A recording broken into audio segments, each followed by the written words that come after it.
Sedekah yang paling dicintai Allah adalah sedekah yang disembunyikan. Artinya jauh dari sifat riya.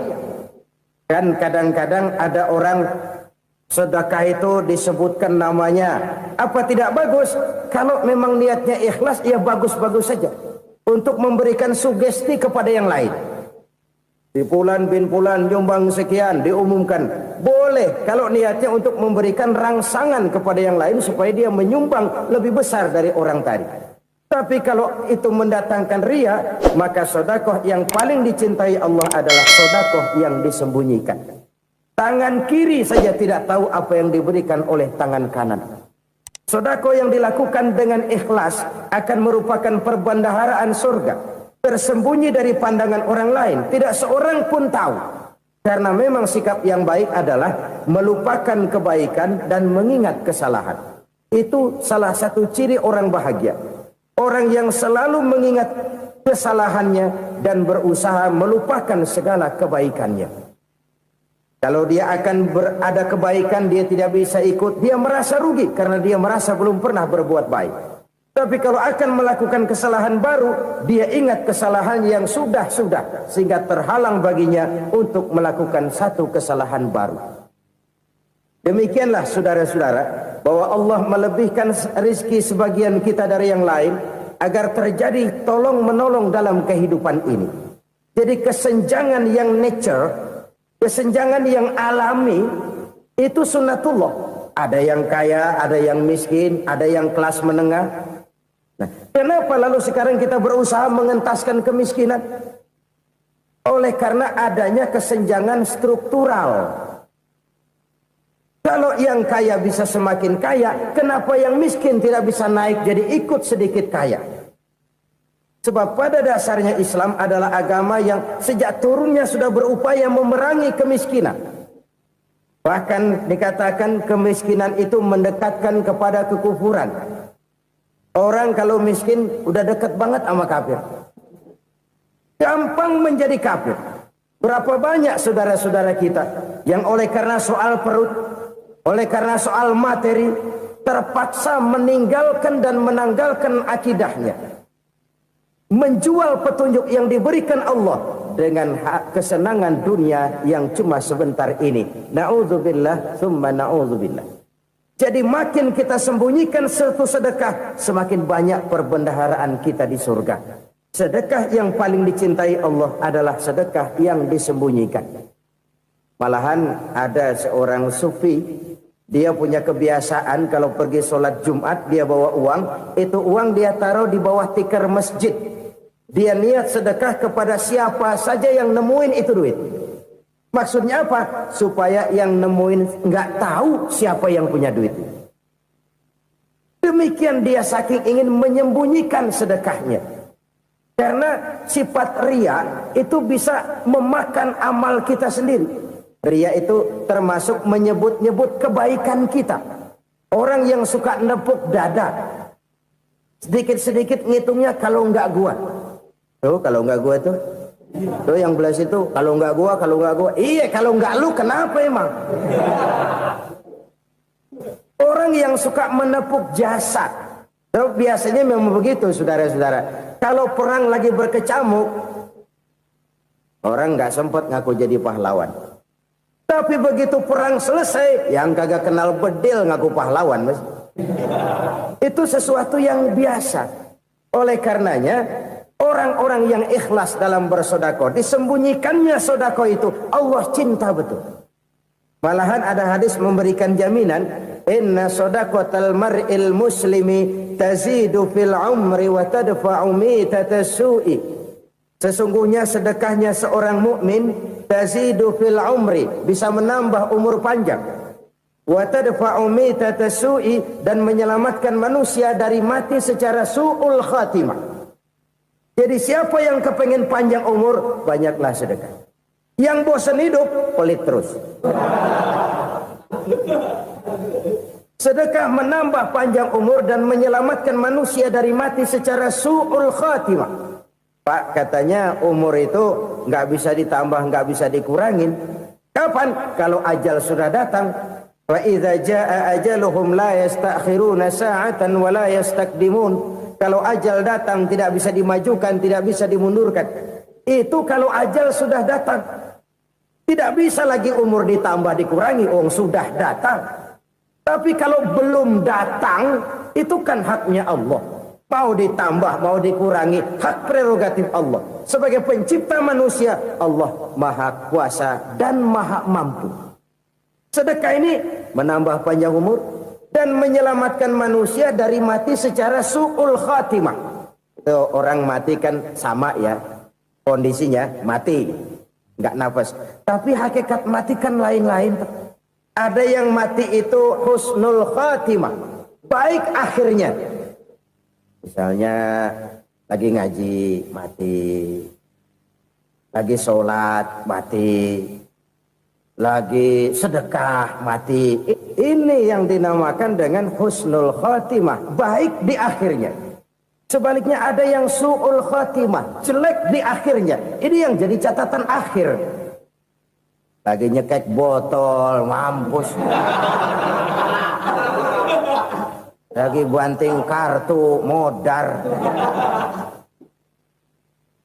Su'ul khatimah, jelek pada akhirnya. Sedekah menyelamatkan manusia dari mati secara su'ul khatimah. Dan kita semua kepengen mendapat husnul khatimah, jauh dari su'ul khatimah.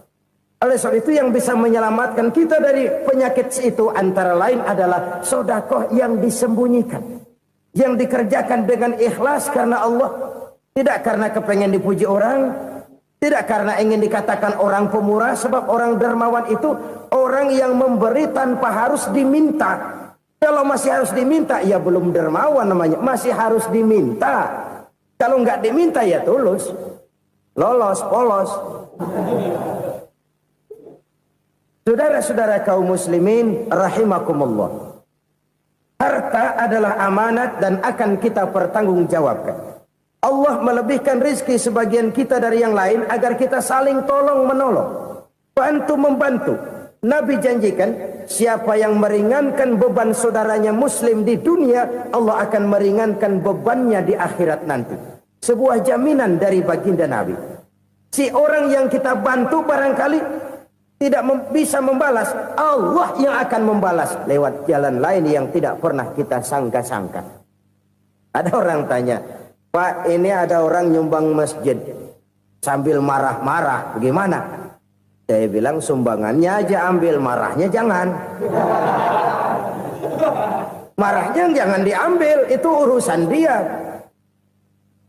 Saudara-saudara kaum muslimin rahimakumullah. Umat Islam ini kan umat yang punya potensi besar. Kadang kita merenung, kenapa kadang-kadang pembangunan masjid kok lambat sekali? Kalau hotel hari ini peletakan pertama, bulan depan peresmian. Supermarket hari ini peletakan batu pertama, minggu depan peresmian. Tapi kalau sudah yang namanya masjid, kadang-kadang peletakan batu pertama sekaligus jadi batu terakhir. 3 tahun, 4 tahun, campur nebar jalak di jalanan, duit dijaring kayak ikan sepat. Apa tidak ada orang Islam yang kaya? Banyak. Apa tidak ada pengusaha muslim yang jadi konglomerat? Ada. Lalu yang belum banyak itu yang komit terhadap nilai-nilai agamanya. Akhirnya kita jatuh jadi umat yang lemah. Belum ada pengusaha konglomerat muslim buka pabrik supermi cap bedug misalnya umpamanya atau pabrik kecap cap sorban supaya identitas keislamannya sedikit kelihatan. Kita jatuh jadi umat yang lemah karena potensi tidak terinventarisir dengan baik. Kita ini ibarat kompor yang cuma matengin nasi orang lain. Potensi kita dimanfaatkan oleh orang lain. Ukhuwah Islamiyah kita baru terbatas kepada silaturahmi. Ukhuwah di bidang ekonomi kita lemah, ukhuwah di bidang kebudayaan kita lemah, apalagi ukhuwah di bidang politik kita lebih rapuh lagi. Padahal ukhuwah itu adalah totalitas kehidupan manusia, menyangkut ipolek sosbud, memerlukan nilai-nilai ukhuwah. Jadi oleh karena itu mari kita menyadari di dalam harta kita, Walaupun kita yang cari, pergi pagi, pulang sore, peras keringat, banting tulang, di sana ada harta anak yatim. Di sana ada hak masjid. Di sana ada hak pesantren. Di sana ada hak jihad. Berbahagialah seseorang apabila dia oleh Allah dijadikan keran. Keran itu menyimpan air, tapi tidak untuk dirinya, tapi disalurkannya kepada mereka yang memang memerlukannya. Saudara-saudara kaum muslimin rahimakumullah, ini yang pertama. Jadi perbendaharaan surga adalah menyembunyikan sedekah. Orang lain nggak tahu, kita pun nggak pernah ngitung-ngitung. Kita anggap lewat begitu saja, padahal itu deposit akhirat. Satu. Yang kedua, perbendaharaan surga itu apa? Wa kitmanul musibah, menyembunyikan kesulitan. Kadang orang takut menghadapi kesulitan. Tapi makin kita merenung, hidup ini kan sebenarnya urusan. Takut sama urusan, ya jangan hidup. Tandanya orang hidup itu kalau punya urusan. Urusan melupakan problem. Problem sering menimbulkan kesulitan. Kesulitan bukan untuk ditakuti, tapi untuk diatasi dan dicarikan jalan keluarnya. Siapa sih orangnya yang nggak pernah sulit-sulit? Makin tinggi status sosialnya, makin gede urusannya. Makin tinggi kualitas imannya, makin berat tingkat kesulitannya. Cuma memang yang namanya enak itu seperti pelangi. Biang lala itu nggak pernah di atas kepala kita, di atas kepala orang melulu. Lo sih enak lo, kata kita. Dia juga bilang, yang enak kan lo. Pelangi itu nggak pernah di atas kepala kita. Kata tukang beca, aduh enak ya naik Mercy.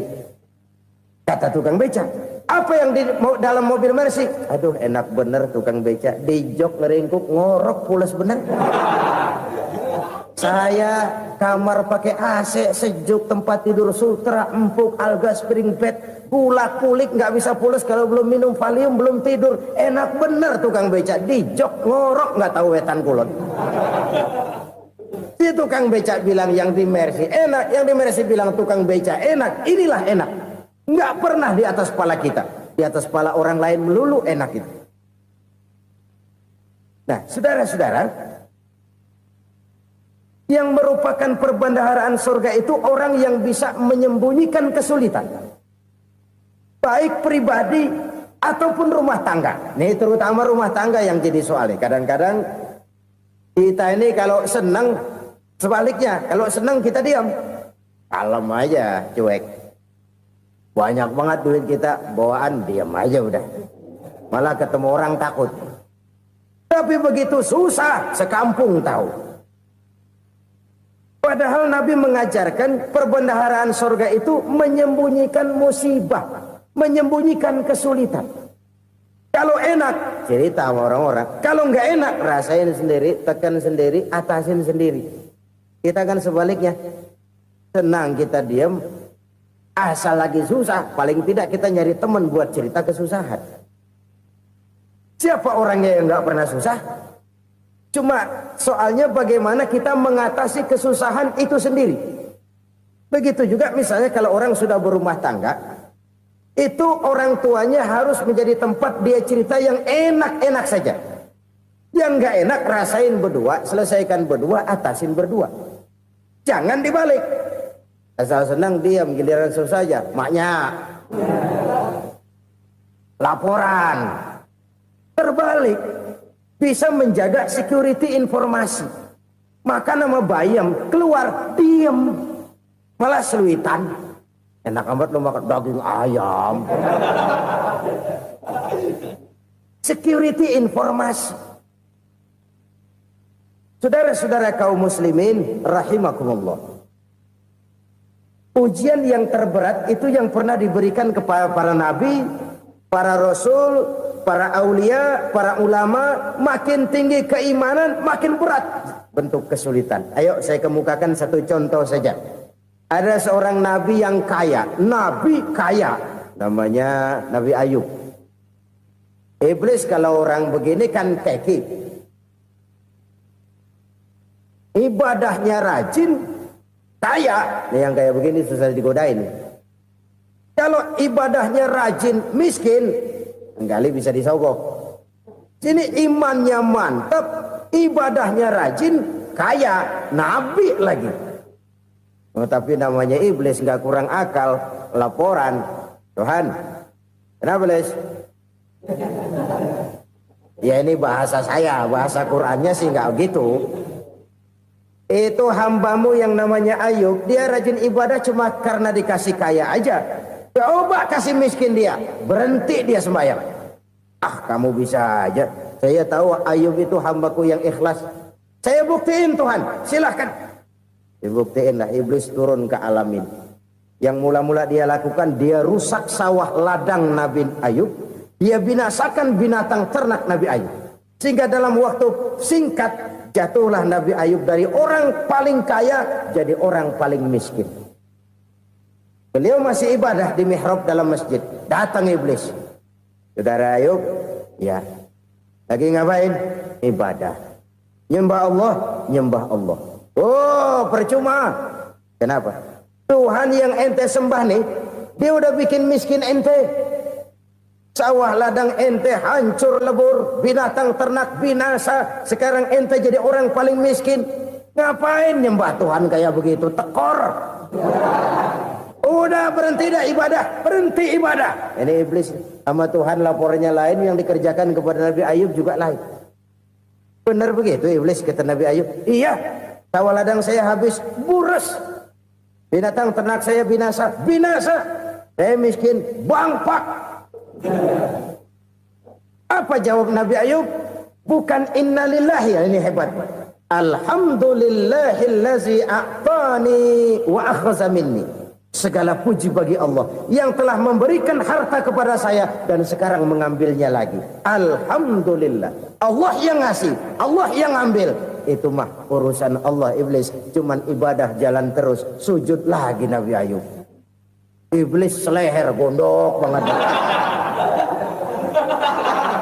Dasar Nabi nggak mempan dia apa-apain.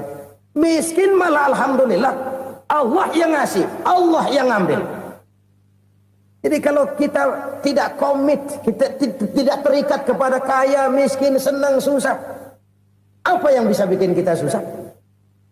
Jadikan kekayaan, kemiskinan, jadikan senang, susah sebagai anak buah yang bisa kita atur.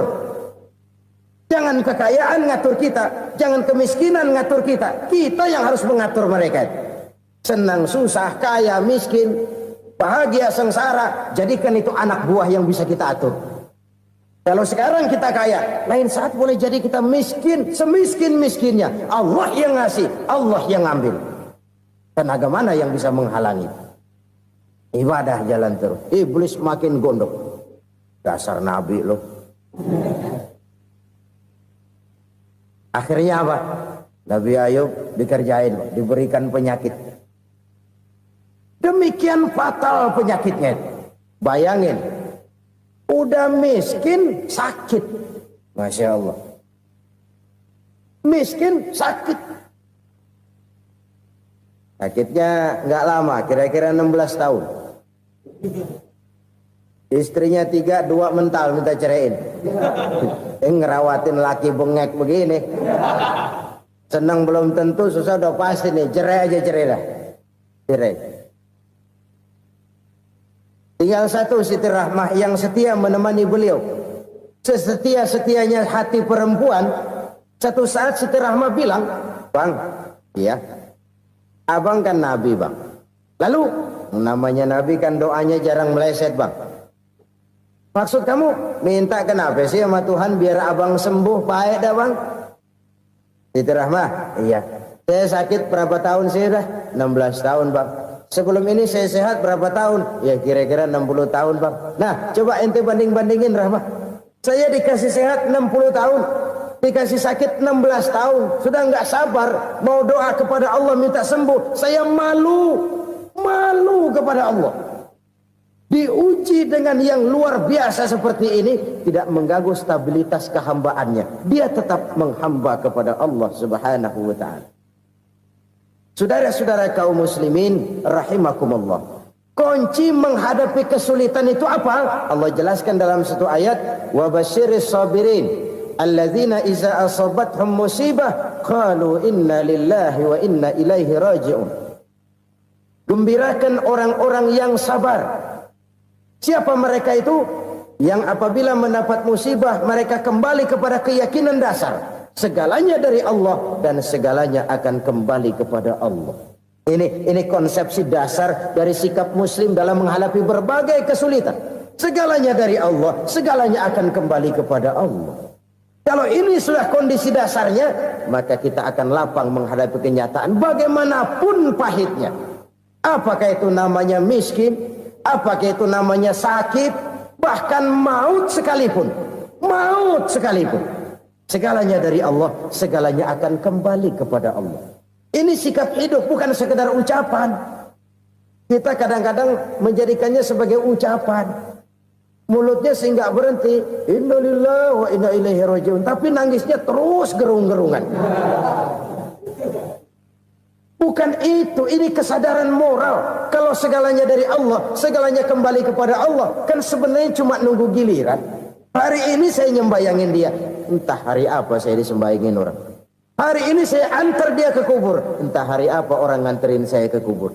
Hari ini saya tahlilkan dia, entah nanti kapan orang tahlilkan saya. Segalanya dari Allah, segalanya akan kembali juga kepada Allah.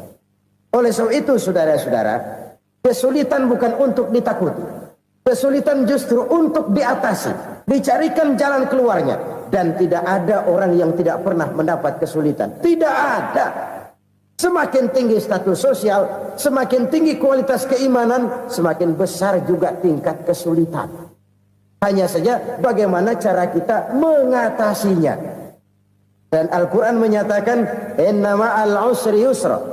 Di balik kesulitan itu pasti ada kemudahan. Roda itu berputar.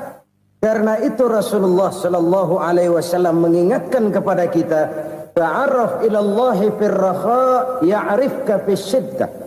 Ingatlah kepada Allah di waktu kamu senang, supaya Allah ingat kepada kamu di waktu kamu susah. Kalau waktu senang kita ingat kepada Allah, kita susah, Allah tidak akan meninggalkan kita. Tapi kalau waktu senang kita jauh dari Allah, sujud tidak sempat, dengan masjid jauh, ketika senang kita lupakan Allah. Nanti begitu kita susah, Allah lupakan kita. Dan itu menyakitkan. Oleh karena itu orang-orang tua kita dulu bilang, kalau lagi sehat ingat-ingat lu bakal sakit nanti. Kalau lagi kaya ingat-ingat satu saat kita bakal jatuh miskin. Bahkan kalau lagi muda ingat-ingat kita bakal tua. Dan yang terpenting kalau lagi hidup ingat-ingat kita bakal mati. Saudara-saudara kaum muslimin rahimakumullah. Jadi yang kedua yang merupakan perbendaharaan surga, menyembunyikan musibah. Saudara-saudara kaum muslimin rahimakumullah. Hal ketiga yang merupakan perbendaharaan surga adalah wasilatur rahmi. Orang yang suka bersilaturahmi. Sebagaimana yang kita maklum bahwa manusia adalah makhluk yang disebut zon politika. Makhluk sosial yang tidak mungkin hidup sendiri-sendiri. Betapa dan siapapun kita memerlukan orang lain. Bodoh betul manusia kalau tinggal di tengah masyarakat tapi tidak mau bermasyarakat. Merasa hebat sendiri, pintar sendiri, gagah sendiri, kaya sendiri. Mungkin kalau mati juga ngubur sendiri. Jangankan kita di sini, di sorga saja Nabi Adam waktu sendirian bengong melulu, ngondar mandir. Allah tegur dam sepi dam. Ya ini kalau bahasa saya. Iya Tuhan sepi ini nggak ada coret-coretan pisan ini. Diciptakan Siti Hawa baru anteng Nabi Adam. Itu di sorga. Cobalah. Umpamanya saudara tinggal di Jakarta nih. Kayak bener. Apaan aja di Jakarta punya saudara dah. Jembatan Semanggi ambil. Monas buntel bawa pulang. Hotel-hotel ambil semua. Cuman tinggal di Jakarta sendirian, apa enaknya? Betapa dan siapapun kita perlu orang lain. Tidak ada seorang pun yang bisa memenuhi kebutuhan hidupnya secara sendiri-sendiri. Nah, Islam telah menyelamatkan manusia dari ras diskriminasi, mengikat manusia dengan persaudaraan yang berlandaskan kepada akidah. Karena itu dianjurkan bersilaturahmi. Bahkan Nabi menyatakan, man arada ayyubsata lahu fi rizqihi wa yunsa'a fi atharihi falyasil rahimah. Siapa yang kepengen diluaskan rezekinya dan dipanjangkan usianya, banyaklah ia bersilaturahmi. Siapa yang kepengen dimudahkan rezekinya, hendaknya ia banyak bersilaturahmi. Kalau banyak teman, kesulitan kan paling tidak ada tempat cerita. Udah susah, sendirian kita pikirin diri, nggak ada tempat tukar pikiran. Cepet banget sama bengek. Dilawan sendiri. Nah, secara makro kita bisa berkata, tidak mungkin ada kemenangan kalau tidak ada kekuatan. Tidak ada kekuatan kalau tidak ada kesatuan dan persatuan. Tidak mungkin ada kesatuan dan persatuan tanpa semangat silaturahmi. Kalau umat Islam mau menang, dia harus kuat. Kalau umat Islam mau kuat, dia harus bersatu.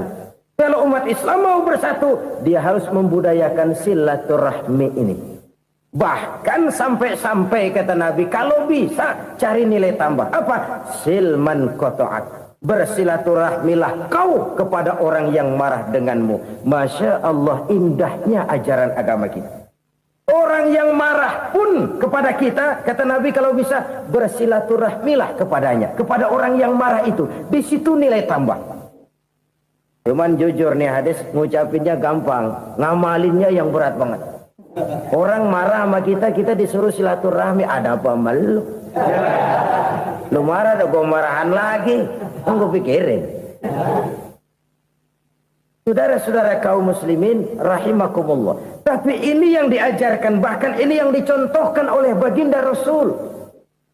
Bagaimana begitu mudah, misalnya satu saat Abu Jahal ini ngatur strategi bagaimana bikin Muhammad celaka. Dia gali lubang di depan tempat tidurnya. Dia tutupin daun korma. Terus dia panggil seseorang, ke sini. Kasih tahu Muhammad, pamannya sakit keras, minta ditengokin. Berangkat orang ini ke sana. Muhammad, labbaik. Pamanmu sakit keras, dia minta ditengokin. Baik, saya akan datang menjenguk beliau. Berangkatlah Nabi ke rumah Abu Jahal tanpa prasangka apapun. Abu Jahal udah pasang stil, selimut 3 rangkap setengah dipakai, persis kayak orang meriang. Tapi sembari ngintip dari balik selimut, begitu Muhammad buka pintu, nah masuk perangkap nih. Muhammad jalan menuju tempat pembaringan. Makin lama makin dekat, makin lama makin dekat, makin dekat ke lubang yang dipasang oleh Abu Jahal itu. Dalam hati Abu Jahal, terus dah jatuh, mampus dah lo ini. Mampus lo hari ini. Apa yang terjadi? Malaikat Jibril datang. Muhammad, pamanmu cuma pura-pura sakit. Di depan tempat tidurnya ada lubang perangkap supaya kamu jatuh ke situ. Sudah, kamu pulang. Balik kanan Nabi. Sudah hampir jatuh ke lubang, balik kanan, pulang. Bayangin kecewanya Abu Jahal. Muhammad dikit lagi. Enggak paman, saya pulang aja. Emosi bangun dari tempat tidur, enggak sadar kalau lagi pura-pura sakit. Lompat ngejar Nabi, dia lupa dengan lubang yang dia gali. Usrah, nyemplung sendiri ke dalam lubang.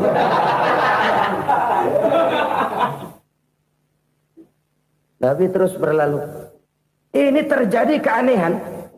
Jatuh ke lubang yang dia gali itu sebenarnya nggak terlalu dalam ya, antara 3-4 meteran lah. Tolong saya jatuh ke lubang ini. Datanglah pelayan-pelayannya itu. Angkat saya dari sini. Oh, yang ngulurin tambang. Satu gulung, belum juga nyampe itu tambang. Kurang, beli lagi ke warung. Sambung, ulur lagi, nggak juga bisa sampai. Wah, ini kerjaan Muhammad ini. Tolong, siapa salah seorang kamu ke rumah Muhammad, kasih tahu encangnya kecebur. Minta ditolongin. Sampaikan kepada Rasul. Kenapa?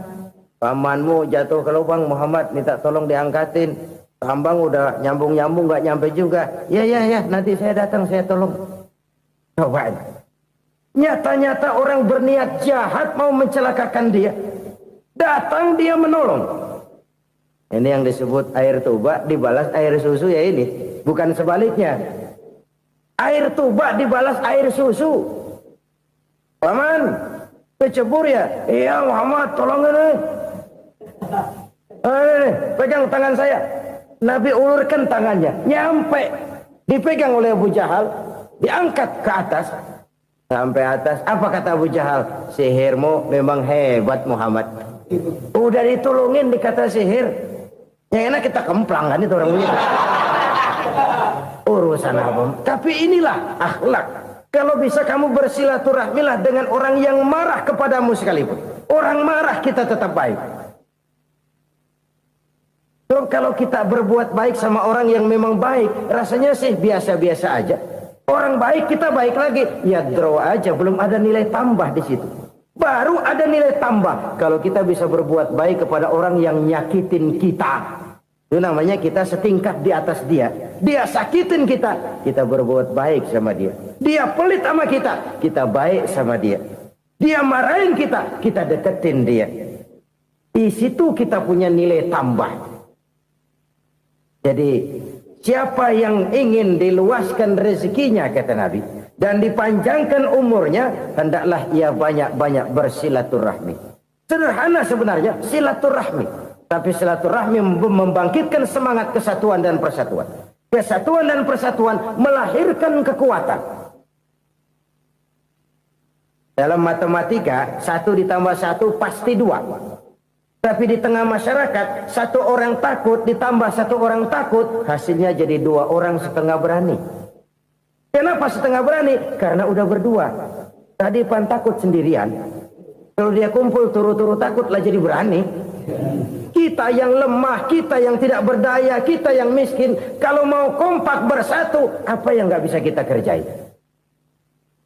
Apalagi tinggal di kota besar, pilihan cuma 2. Bertahan atau minggir. Bertahan atau minggir. Untuk bisa bertahan harus mampu bersaing. Untuk mampu bersaing harus punya keahlian. Keahlian harus ditunjang dengan pendidikan, ditambah oleh kekompakan sebagai umat. Udah miskin mencar mulu, orang injak kita. Orang nggak pandang urusan apa yang malu. Oleh karena itu silaturahmi pada hakikatnya merupakan roh dari ukhuwah yang diajarkan oleh agama kita. Bagaimana Islam menyelamatkan masyarakat manusia dari ras diskriminasi, mengikat manusia, dan tidak ada persaudaraan yang lebih indah selain persaudaraan yang diikat dengan nilai-nilai akidah. Sepanjang orang di jalan Allah, itulah saudara kita. Keluar dia dari jalan Allah, selesailah persaudaraan sampai di situ. Karena itu, kalau ingin menyimpan sesuatu di surga, banyaklah bersilaturahmi. Datang ke rumah ini, datang ke rumah itu, dan lain sebagainya. Itu simpanan kita di akhirat nanti. Ini yang ketiga. Saudara-saudara, yang keempat, perbendaharaan surga itu apa? Wa qawlu la hawla wa la quwwata illa billah. Ucapan la hawla wa la quwwata illa billah. Ibadah kan ada yang berat, modalnya besar. Bangun masjid berat, modalnya besar. Bangun rumah sakit berat, modalnya besar. Ada ibadah yang berat, tapi modalnya ringan. Misalnya puasa. Puasa itu berat, mengendalikan nafsu. Kalau sekedar nggak makan, nggak minum sih enteng. Mengendalikan nafsu. Itu jihad terbesar, tapi kan modalnya ringan, cuma niat saja. Ini ibadah berat, modalnya ringan. Ada ibadah yang ringan, modalnya juga enteng. Seperti termasuk ucapan la haula wa la quwwata illa billah. Tanpa sadar, la haula wa la quwwata illa billah. Nyelengin tuh di surga. Nyelengin, kita nggak terasa. Nyelengin simpenan akhirat. La haula wa la quwwata illa billah. Nyimpan lagi. Kaget, la haula wa la quwata illa billah, nyimpan lagi, banyak simpenan. Walaupun sebenarnya yang dimaksud di sini adalah kesadaran batin. bahwa tidak ada daya dan kekuatan kecuali Allah. Itu intinya. Kita memulai pekerjaan disunahkan baca bismillah, kan begitu. Apa itu? Kesadaran moral bahwa ini saya bisa kerjakan. Saya kerjakan ini dengan menyebut nama Allah. Kenapa? Kalau Allah tidak memberikan daya dan kekuatan, mana mampu saya kerjakan ini. Maka saya kerjakan ini dengan menyebut nama Allah. Bismillah. Kesadaran moral. Manusia hanya wajib berusaha, tapi nggak pernah wajib berhasil. Banyak hal-hal yang kalau kita renungkan secara rasio nggak mungkin, tapi jadi kenyataan. La haula wa la quwata illa billah. Tidak ada daya dan kekuatan kecuali bagi Allah semata-mata. Kesadaran moral akan kelemahan dan keterbatasan makhluk bernama manusia. Kadang kita kagum dengan otak, tapi kita sering lupa sama yang bikin otak. Padahal bagaimanapun hebatnya otak, yang bikin otak pasti lebih hebat dari otak. Nggak percaya, silahkan otak-otakan. Inilah kecenderungan. Kita kagum dengan pesawat-pesawat mutakhir, bukan main, besi gede banget terbang itu. Alangkah hebatnya. Lalu apa yang bikin otak tidak lebih hebat dari itu semua? Kita puji laut. Apa yang bikin laut tidak lebih hebat dari laut itu? La haula wa la quwata illa billah. Tidak ada daya dan kekuatan kecuali Allah. Apa yang bisa kita lakukan? Kalau tidak karena daya dan kemampuan yang diberikan oleh Allah kepada kita. Lahirlah sikap tawadu, rendah hati. Tidak melonjak menjadi angkuh dan sombong. Sadar akan kelemahan dan keterbatasan diri. Sebagai makhluk yang diciptakan oleh Allah subhanahu wa ta'ala. Jadi satu sisi ini ucapan yang berpahala, la haula, jadi wiridan. Pada sisi lain ini kesadaran moral, sikap mental, kesadaran batin. Bahwa yang punya daya dan kekuatan itu cuma Allah. Kita nggak pantas untuk sombong. Sebab sombong itu pakaiannya Allah. Kita nggak sedang pakai pakaian Allah, kegedean. Dan makin kita renungi, makin terbentur. Apa sih yang bisa kita sombongin? Kita mau sombong apa? Kaya? Pintar? Itu kan semua relatif. Di atas langit masih ada langit lagi. Jadi oleh karenanya, marilah kita menyadari. Manusia hanya wajib berusaha, tapi tidak pernah wajib berhasil. Yang berusaha saja tidak wajib berhasil, apalagi yang tidak berusaha. Islam bukan agama orang pemalas yang selesai sholat lalu endelohom, nggelenggem ayem-ayem. Tapi Islam bukan agama orang sombong yang setelah berusaha lalu tidak memerlukan Allah. Kita bisa saja bikin proyeksi, tahun sekian kita bakal panen besar menurut perhitungan otak. Tapi ada kejadian lain. Apa? Tikus ngambek. Habis itu dimakanin tikus, panen gagal. Proyeksi rasional gagal oleh tikus-tikus yang ngambek itu. Bisa saja terjadi. Tahun depan kita panen besar, urung. Kenapa? Musim panas panjang. Dan sekarang ini koran-koran bikin berita musim mengalami penyelewengan. Bukan cuma manusia yang nyeleweng sekarang. Musim pakai nyeleweng. Mestinya kan musim hujan udah selesai. Masih hujan-hujan juga. Musim. Nah sekarang kita boleh bikin proyeksi. Kita bakal panen besar. Tahu-tahu musim panas panjang. Sawah retak, air kering. Cari teknokrat yang paling botak. Suruh pendekin tuh musim panas. La haula wa la quwata illa billah. Inilah kesadaran moral. Saudara, saya teringat satu saat ada seorang konglomerat. Umurnya ya kira-kira 70-an. Satu saat dia ditanya oleh wartawan, "Pak, umur Bapak berapa sih?" "Ya paling 10 tahun." 10 tahun? 10 tahun? Anak Bapak berapa orang? Satu saja? Satu. Harta Bapak berapa? Ya paling-paling bangsa 7 juta kali. 7 juta? Iya. Pak, kenapa Bapak bohongi saya? Bapak punya buku biografi. Koran-koran, majalah-majalah banyak memuat cerita riwayat hidup Bapak. Saya tahu umur Bapak 70. Kenapa bilang cuma 7 tahun? Saya tahu anak Bapak 8. Kenapa cuma bilang 1?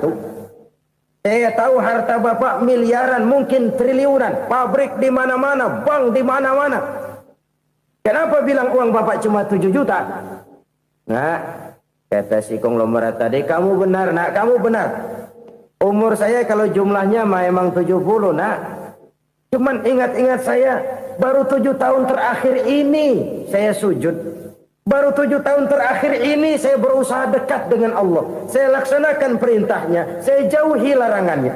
7 tahun inilah rasanya yang ada nilainya di hadapan Allah. Yang 63 tahun matong, kelabu, kelam umur gue. Habis untuk maksiat, untuk munkarat. Maka ketika ditanya tadi, umur saya 7 tahun itu. Oh begitu Pak. Oh iya. Lalu anak Pak. Anak Bapak kan 8. Kenapa bilang cuma 1? Nah, kalau jumlah hitungannya memang anak saya 8.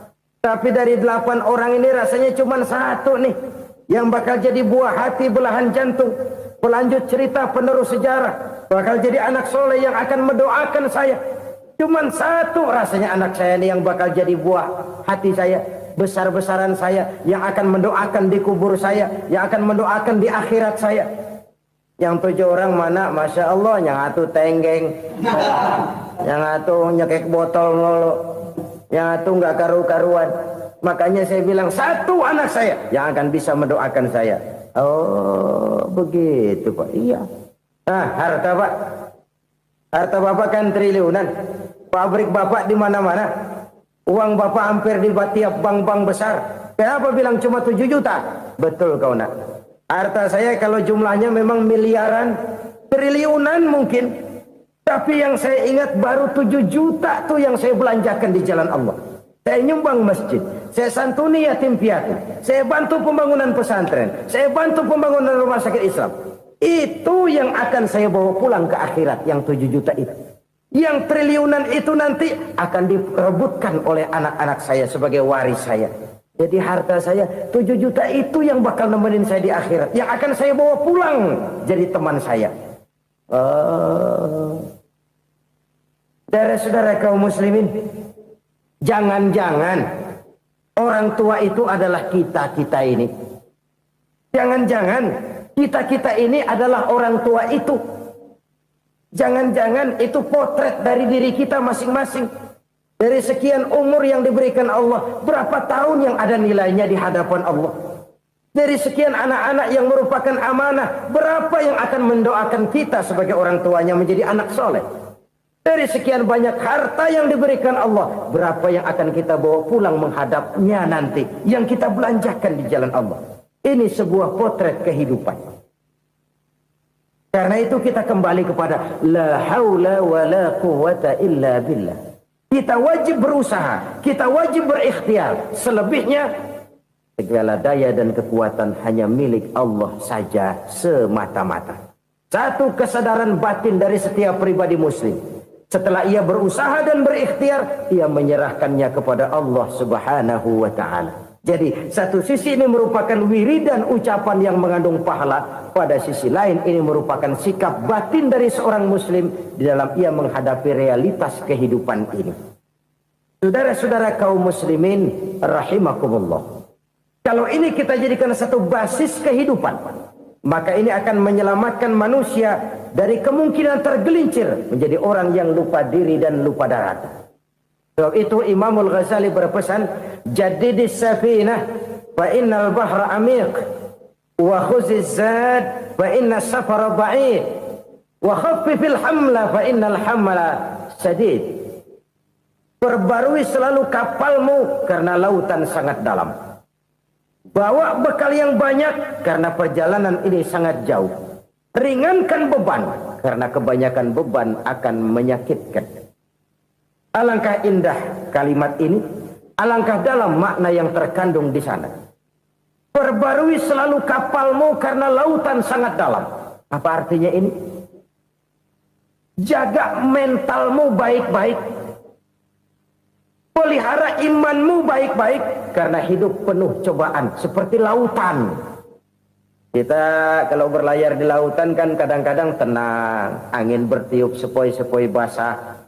Jika malam datang, bintang gemintang bertabur menghias cakrawala. Rembulan memantulkan sinarnya dengan indah. Dalam keadaan begitu berlayar enak. Tapi lain saat ombak menggunung, halilintar menyambar, angin topan bertiup. Berapa banyak sudah saudara-saudara kita yang tenggelam di lautan dunia tanpa sadar bahwa dia belum sampai kepada pantai yang akan dituju. Berapa banyak sudah saudara-saudara kita yang tenggelam di lautan dunia ini tanpa sempat bangkit lagi. Dia menyangka sudah sampai kepada tujuannya. Hati-hati kapal jangan sampai bocor karena lautan sangat dalam. Iman ini jaga baik-baik karena hidup penuh dengan ujian. Wa khuzizat fa inna safara ba'id. Bawa bekal yang banyak karena perjalanan sangat jauh. Saudara mau ke Bandung, bawa duit. Saudara mau ke Surabaya, banyakan lagi duitnya.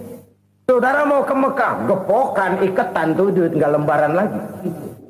Makin jauh perjalanan, makin banyak bekal yang harus kita bawa.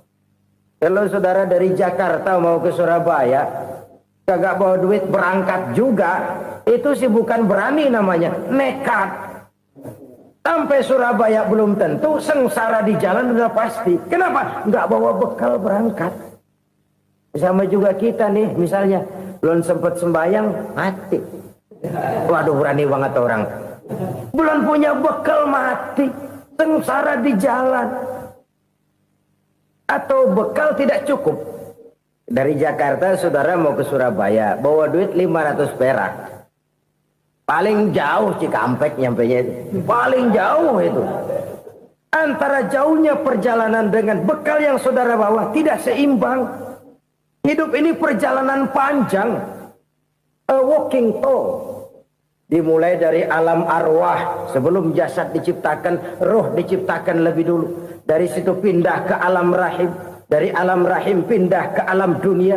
Dari alam dunia pindah ke alam barzah. Baru menuju akhirat. Satu perjalanan panjang. Kalau bekal tidak bawa, sengsara di jalan. Bawa bekal yang banyak karena perjalanan ini sangat jauh. Wa khaffifil hamla, ringankan beban karena beban itu cuma akan menyulitkan. Kalau bekal itu sih keperluan, tapi beban nggak kita perluin, coba ngeberat-beratin.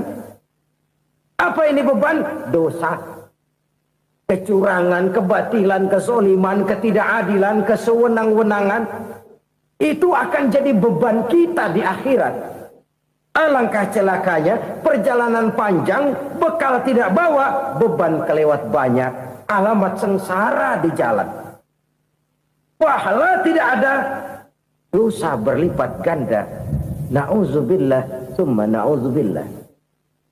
Kalau kita rangkum nasihat Al-Ghazali dengan kisah si konglomerat tadi, kita akan mengambil kesimpulan. Pertama, bekal terbaik dalam menghadapi gejolak kehidupan ini tidak lain adalah iman.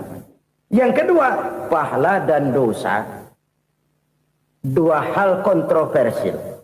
Pahala adalah bekal, dosa adalah beban. Tapi kita sekarang kan tidak begitu terangsang kepada yang abstrak. Orang berlomba mencari yang konkret-konkret saja. Yang real. Kalau memang dosa, benjol dong. Kira-kira begitu. Kira-kira begitu. Persis orang Yahudi dulu. Orang Yahudi itu kan pernah minta kepada Nabi Musa. Ya Musa lan nu'mina laka hatta narallaha jahrah. Musa, kami nggak bakal mau beriman kepada Allah kalau belum kami lihat Allah ada nongkrong di depan kami. Kalau memang Tuhan ada, taruh dong di depan kami. Mau yang konkret-konkret saja. Kalau memang dosa, benjol dong. Kalau memang pahala, berasa dong. Orang terangsang kepada yang real, yang konkret-konkret saja. Karena itu, untuk mengejar dosa, orang mau bayar. Tapi untuk mengejar pahala, walaupun tidak bayar, orang segan. Ini yang dikatakan oleh Nabi, kamu mengharapkan ke surga, tapi kamu berat melaksanakan sesuatu yang bisa membawa kamu ke surga. Kamu ingin jauh dari neraka, tapi tiap saat kamu lakukan perbuatan-perbuatan yang justru menjerumuskan kamu ke neraka. Idda'aitum an-najata minan nar wa ramaitum fiha anfusakum. Kamu ingin selamat dari neraka, tapi kamu lemparkan diri kamu ke neraka. Kamu ingin masuk surga, tapi berat sekali kamu melakukan perbuatan-perbuatan yang bisa menyampaikan kamu di surga. Saudara-saudara kaum muslimin rahimakumullah. Jadi hal keempat yang merupakan perbendaharaan surga adalah la haula wa la quwwata illa billah. Satu sisi ini merupakan ucapan yang memperberat timbangan akhirat. Pada sisi lain ini merupakan sikap hidup seorang muslim. Kesadaran batin yang sangat dalam bahwa tidak ada daya dan kekuatan kecuali Allah. Dan itu kita simbolkan pada saat memulai pekerjaan dengan Bismillah. Dengan menyebut nama Allah. Satu kesadaran moral. Saya hanya bisa melakukan ini karena diberikan daya dan kekuatan oleh Allah. Lahirlah sikap tawadu, rendah hati, tidak melonjak menjadi angkuh dan sombong. Saudara-saudara, sampai sini dulu jumpa kita kali ini. Semoga 4 perbendaharaan surga ini dapat kita lakukan, yang kelak akan merupakan bekal kita di kemudian hari nanti. Amin ya rabbal alamin. Bapak-bapak, ibu-ibu, saudara-saudara kaum muslimin rahimakumullah. Di dalam kehidupan kita sebagai seorang muslim, minimal 5 kali dalam sehari semalam kita mendengar seruan untuk mendirikan solat yang disebut azan. Ada kalimat menarik di dalam kalimat azan itu, yakni seruan hayya 'alal falah, marilah menuju kepada keberuntungan, marilah meraih kemenangan. Seruan ini adalah kecenderungan dari setiap manusia, apapun warna kulitnya. Artinya, setiap orang dalam hidup selalu ingin meraih dan mencari kemenangan. Kemenangan akan melahirkan kepuasan batin, dan kepuasan batin memberikan kebahagiaan. Sedangkan kekalahan melahirkan penderitaan batin, dan penderitaan batin menjerumuskan seseorang di dalam berbagai bentuk kerugian. Jikalau inilah seruan azan, maka masalahnya ialah apa yang menyebabkan kita meraih kemenangan. Al-Quranul Karim memberikan tuntunan dan ajaran kepada kita bahwa orang-orang yang memperoleh kemenangan itu tidak lain adalah orang-orang yang bertakwa. Hanyalah mereka yang bertakwa kepada Allah Subhanahu wa ta'ala pada akhirnya akan tampil sebagai pemenang. Lalu siapa orang yang bertakwa itu?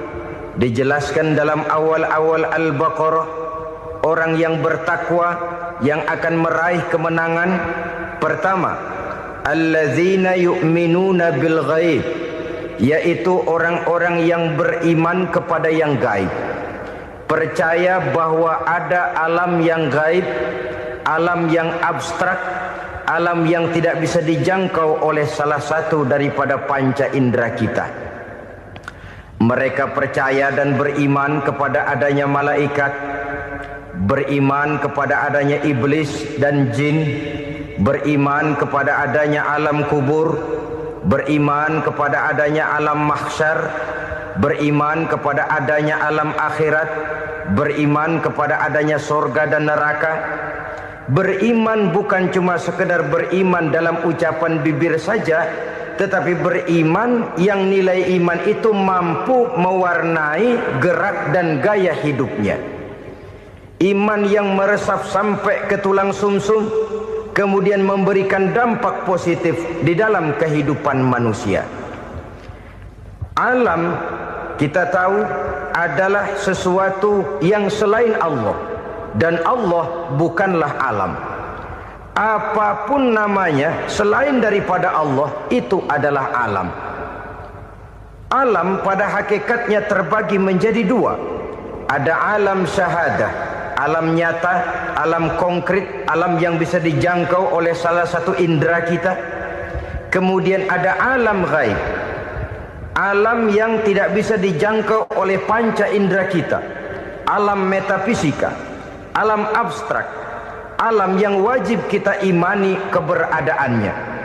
Kita percaya bahwa malaikat itu ada, kita percaya kepada jin, bahwa jin itu ada, kita percaya kepada adanya iblis dan setan. Bukan percaya kepada iblis dan setannya, percaya bahwa iblis dan setan itu ada. Itu termasuk salah satu daripada sifat orang yang bertakwa kepada Allah. Saudara-saudara kaum muslimin rahimakumullah, kecenderungan pembangunan yang lebih bersifat materialistis biasanya menggeser aspek kehidupan rohani. Orang berpikir empiri, dan dalam pola pikir yang demikian maka alam gaib tidak lagi mendapat perhatian. Aspek kehidupan yang bersifat rohaniah malah mulai ditinggalkan. Akibatnya terjadilah kepincangan di dalam kehidupan kita. Pernah ada satu pengalaman pribadi dalam perjalanan kembali ke tanah air. Dalam pesawat di sebelah kanan saya duduklah seorang Jerman namanya Heiner Simonsen. Iseng saya ajak kenalan, saya ajak ngobrol, saya tanya dia. Saya bilang, Mas Heiner ini, kalau pesawat yang kita tumpangi ini jatuh ke bawah, kira-kira apa yang bakal terjadi, Mas? Dia bilang, kita semua akan mati. Begitu? Iya. Oke. Apa itu mati? Tanya saya. Dia bilang, untuk tahu apa itu mati, kita harus tahu lebih dahulu apa itu hidup. Saya pikir nih bule bisa ngomong juga. Baiklah kata saya. Apa hidup menurut Anda itu? Oh, hidup itu dia bilang, kalau seluruh anggota badan kita bekerja secara normal, paru-paru memompa darah secara normal, jantung berdetak secara normal, sel-sel tubuh bekerja secara fit, dan organisme tubuh hanya mau bekerja secara normal, dia bilang, kalau kita memberi makan yang cukup, menu yang teratur, dan gizi yang lengkap. Saya bilang, kesimpulannya apa, Ner? Dia jawab, hidup adalah dari tangan ke mulut. Life is from the hand to the mouth, kata dia. Hidup adalah dari tangan ke mulut. Jadi masalah hidup tidak lebih daripada masalah isi perut. Orang pergi pagi, pulang sore, peras keringat, banting tulang, perut yang dibelain. Saya bilang, you are wrong. Sampean salah, Ner. Kamu orang Islam bukan? Bukan. Pantas. Kenapa saya salah? Dia bilang. Ya jelas salah. Salahnya di mana? Kamu ini manusia. Kalau hidup cuma dari tangan ke mulut, saya bilang, kambing di kampung saya juga begitu pikirannya, Ner. Itu kambing di kampung saya, asal perutnya kenyang, sudah hidup dia. Perkara besok bagaimana, lusa prospeknya macam mana, bulan depan ada apa, kambing nggak pernah mikir. Di kampung saya kambing juga pikirannya begitu. Kamu Kristen ya? Tadinya. Loh kok tadinya, lalu apa sekarang kamu ini? Dia bilang, sekarang saya netral. Saya tidak beragama, tapi saya percaya kepada Tuhan sebagai pencipta alam. Saya ingat benar dia bilang, I haven't any religious, but I believe to God as the creator of the world. Kenapa bisa netral begitu, Ner? Habis saya bingung katanya. Islam bilang Islam baik, Kristen bilang Kristen baik, Hindu Buddha bilang Hindu Buddha baik, semua agama baik. Saya netral sekalian, nggak beragama. Yang penting saya percaya kepada Tuhan. Saya bilang, Ner, kamu ini kayak orang mau beli celana. Lalu bingung, yang satu bilang Levi's bagus, yang satu bilang Blue Jean hebat, yang satu bilang Wool England hebat. Celana ini hebat, celana itu bagus, celana ini hebat. Semua celana bagus, kamu bingung. Akhirnya netral, tidak pakai celana. Itu juga salah. Saya pikir-pikir, kemudian saya melihat bahwa dua pola berpikir Henner ini nampaknya sudah mulai menggejala di lingkungan masyarakat bangsa kita. Disadari atau tidak, secara jujur kita harus berkata, dua pola pemikiran Henner ini mulai berkembang di tengah masyarakat bangsa kita. Pertama, pola pikir materialisme. Hidup adalah dari tangan ke mulut. Masalah hidup tidak lebih masalah isi perut. Itu yang perlu dibela, dan disitulah arti kehidupan. Pergi pagi, pulang sore, peras keringat, banting tulang untuk mempertahankan perut. Kalau sudah kemari cara orang berpikir, maka buat apa percaya kepada yang gaib? Untuk apa sholat? Untuk apa puasa? Untuk apa zakat? Untuk apa menghadiri majelis taklim? Tanpa kepercayaan kepada yang gaib, hidup berjalan menurut alur empiris dan materialis. Kalau sudah ke sana cara orang berpikir, biasanya orang lalu cenderung menghalalkan segala cara. Hanyalah orang yang percaya bahwa akhirat ada. Hanyalah orang yang percaya bahwa alam kubur itu ada. Hanyalah orang yang percaya bahwa malaikat itu ada, hidupnya akan lebih terarah dan terkendali.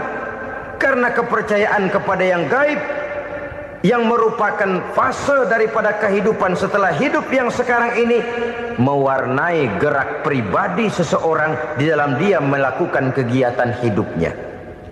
Pola berpikir materialisme, disadari atau tidak, mulai menggejala di lingkungan masyarakat bangsa kita. Hidup tidak lebih dari urusan tangan ke mulut, mulut ke tangan, tangan ke mulut. Asal perut sudah kenyang, hiduplah sudah.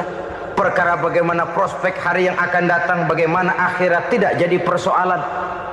Ini yang oleh Nabi diperingatkan, ad-dunya sijnul mu'min wa jannatul kafir. Dunia adalah penjara bagi orang beriman dan surga bagi orang kafir. Dulu di zaman Belanda hadis ini pernah disalah tafsirkan, disalah artikan, digunakan sebagai senjata untuk mengkebiri dan membuat impoten umat Islam. Sudahlah umat Islam gak usah macam-macam, kata Belanda. Dunia ini kan penjara buat orang Islam, surga buat orang kafir. Di penjara jangan bertingkah.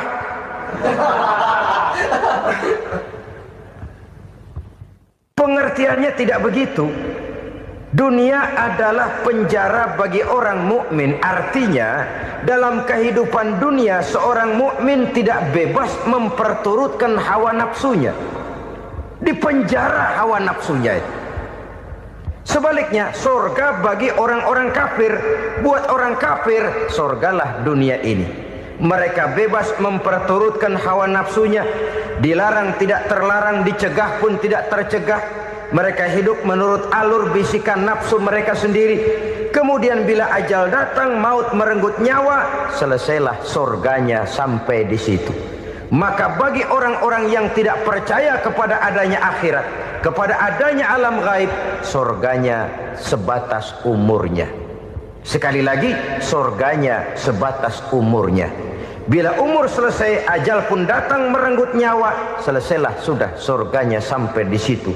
Alangkah pendeknya perjalanan orang-orang yang tidak percaya kepada alam gaib ini. Bagi kita mukmin, jikalau kita mampu memenjarakan hawa nafsu, kita bisa bahagia di dunia ini. Dan Islam memang tidak menyuruh kita sengsara di dunia. Raih dunia, kejar dunia, gapai dunia sebagai alat untuk mencapai kebahagiaan di akhirat nanti. Hidup adalah satu perjalanan panjang yang terbentang sejak kita terlahir dari alam rahim sampai kepada alam akhirat nanti. Andai kata kita gagal meraih kebahagiaan di dunia, toh kita masih punya akhirat. Tapi jangan jadi dalil yang melemahkan semangat. Biarin dah kita di dunia kebelangsak, yang penting akhirat.